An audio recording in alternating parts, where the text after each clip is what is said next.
આજે ફરી આપણે એક વખત આવી ગયા છીએ તમારી સામે નવો વિડીયો લઈને, જેમાં આપણે 3 સવાલ એવા છે કે જે રેગ્યુલર બધા કસ્ટમર મને પૂછતા હોય છે કે જે રિફર્બિશ્ડ લેપટોપ એટલે શું, રિફર્બિશ્ડ લેપટોપ લેવું જોઈએ કે ના લેવું જોઈએ, રિફર્બિશ્ડ લેપટોપ કોને લેવું જોઈએ અને કોને ના લેવું જોઈએ. તો મારું નામ છે કૌશિક સુખડિયા, સિટી કોમ્પ્યુટર જુનાગઢ. હું તમને આજે આ 3 સવાલના જવાબ આપીશ કે રિફર્બિશ્ડ લેપટોપ એટલે શું, રિફર્બિશ્ડ લેપટોપ કોને લેવું જોઈએ અને કોને ના લેવું જોઈએ. તો રિફર્બિશ્ડ લેપટોપ એટલે કે રિફર્બિશ્ડ લેપટોપ 2 ટાઈપના આવે, એક બિઝનેસ સિરીઝ લેપટોપ, એક કન્ઝ્યુમર લેપટોપ.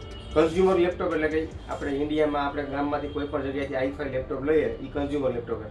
એમાં રિફર્બિશ્ડ લેપટોપ બહુ ઓછા આવે છે, પણ મેઇન અત્યારે આપણે જે કામ કરીએ છીએ રિફર્બિશ્ડ લેપટોપ.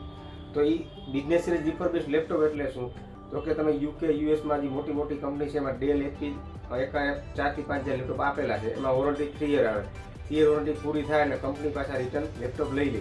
હવે રિટર્ન લેપટોપ લે પછી એમાં કાંઈ પણ નાના મોટા કીબોર્ડ પ્રોબ્લેમ છે, ડિસ્પ્લેમાં પ્રોબ્લેમ છે, ફેન પ્રોબ્લેમ છે, તો એ પાછું આખું ચેન્જ કરી અને સર્વિસ કરી અને આખું ચેક કરીને નવા જેવું કરીને આપણને આપે. રિફર્બિશ્ડ લેપટોપ એટલે એક આપણે નવા જેવું થઈએ, કારણ કે એ રિફર્બિશ્ડ થયા પછી કોઈ યુઝ કરતું નથી, પછી સીધા સીધા આપણી પાસે આવે અને આપણે એને સેલિંગ કરીએ.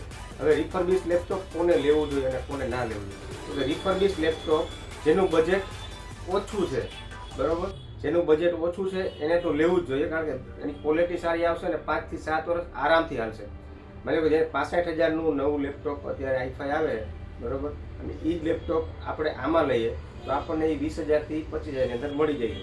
અને IT જેવા સ્ટુડન્ટ અત્યારે આ i5 8th જનરેશન લેપટોપથી એનો બધું જે i5 નવામાં ચાલશે એ જ આમાં બધું વર્ક થઈ જશે, પરફોર્મન્સ બેનું સેમ રહેશે.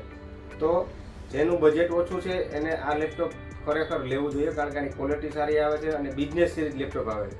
કન્ઝ્યુમર કરતાં બેસ્ટ ક્વોલિટી લેપટોપ જે કહેવાતા હોય ને, તો આપણે આ બિઝનેસ સિરીઝ ઇલાઇટબુક છે, લેટિટ્યુડ છે અને થિંકપેડ છે. તો તેને ના લેવું જોઈએ.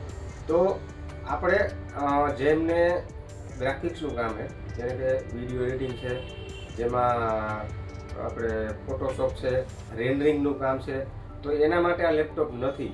કારણ કે આમાં વિધાઉટ ગ્રાફિક્સ આવે છે, આમાં ઇનબિલ્ટ ગ્રાફિક્સ આવે એ ઇન્ટેલનું હોય છે, પણ એ ગ્રાફિક્સ લેવલના કામમાં હાલતું નથી. એટલે ગ્રાફિક્સવાળાને કાં નવું લેપટોપ લેવું પડશે, કાં પછી આપણે કન્ઝ્યુમરમાં જુનાઈ કરીએ છીએ તો એ લેપટોપ તમે લઈ શકો. અને આપણે રિફર્બિશ્ડમાં બહુ મોટું કામ છે જુનાગઢ આખામાં. તો કોઈને પણ રિફર્બિશ્ડ લેપટોપમાં કોઈ પણ પ્રશ્ન હોય તો તમે મને ફોન કરીને પૂછી શકો છો. મારા ઇન્સ્ટાગ્રામ પર પૂછી શકો, ફેસબુક ઉપર, યુટ્યુબ ઉપર, તમે કોઈ પણ જગ્યાએ મને પ્રશ્ન પૂછી શકો. રિફર્બિશ્ડ વિશે કાંઈ પણ પ્રશ્ન હોય, અને આપણે રિફર્બિશ્ડ લેપટોપમાં વોરંટી પણ આપીએ છીએ અને સારા ભાવમાં અહીંયા વેચીએ છીએ. અને આપણે 16 વર્ષથી આ લેપટોપ વેચીએ છીએ અને આનો પૂરેપૂરો અનુભવ છે, અને જે હું તમને શેર કરું છું. અને મારા કસ્ટમર પણ આ લેપટોપ લઈને બધા ખુશ છે અને એના રિવ્યૂ પણ બહુ સારા આવે છે. તો રિફર્બિશ્ડ લેપટોપ એટલે એક નવા જેવું જ લેપટોપ કે જે આપણે પરચેસ કરીએ છીએ, બસ વોરંટી ખાલી ઓછી હોય છે ઓના કરતાં, અને પ્રાઇસ ઓના કરતાં 5 ગણો ઓછો હોય છે. તો થેન્ક યુ. પણ હા, આ રીલને જોયા પછી ફોલો કરજો, સબસ્ક્રાઈબ કરજો અને શેર કરજો, કારણ કે અમે આ લેપટોપ વેચીએ છીએ ત્યારે અમારી નવી નવી સ્કીમ પણ આવતી હોય છે, તો એ તમે એમાં અપડેટ રહ્યો. Thank you.